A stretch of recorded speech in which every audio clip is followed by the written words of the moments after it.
को आगाह भी कर चुके हैं, लेकिन उसके बावजूद उनको जी बहुत शुक्रिया अपडेट करने के लिए सैन।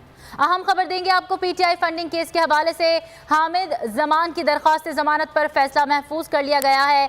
बैंकिंग अदालत ने फरीकैन के दलाइल मुकम्मल होने पर यह फैसला महफूज किया है। जज असलम गोंदल महफूज फैसला कल सुनाएंगे। एफआईए के हामिद जमान की दरख्वास्त जमानत की मुखालफत अहम अपडेट आपसे शेयर कर रहे हैं। पीटीआई फंडिंग केस के हवाले से हामिद जमान की दरख्वास्त जमानत पर फैसला महफूज कर लिया गया। बैंकिंग अदालत ने फरीकैन के दलाइल मुकम्मल होने पर फैसला महफूज किया है। मुनीर बाजवा हमारे नुमाइंदे इस हवाले से हमें मजीद तफसीलात बताएंगे। जी मुनीर।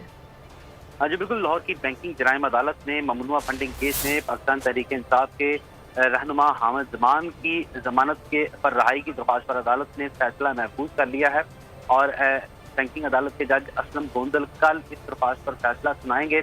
बैंकिंग अदालत के रूबरू हामिद जमान के वकला की जानिब से यह मौका अख्तियार किया गया कि एफआईए ने इस मुकदमा में तफ्तीश मुकम्मल करके उन्हें जेल भिजवा रखा है और एफआईए को दौरान तफ्तीश कुछ भी इनके खिलाफ ममनुआ फंडिंग के हवाले से कुछ भी ऐसा नहीं मवाद मिला कि जिसमें उन पर जुर्म साबित होता और उस पर जुडिशल मजिस्ट्रेट ने भी तफसीली फैसला जारी किया था।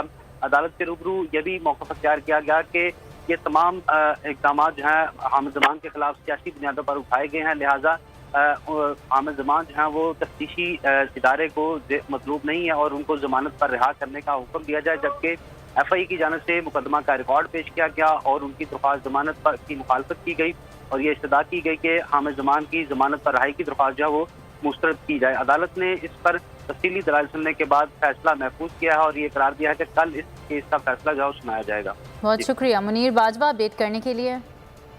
कराची से आपको खबर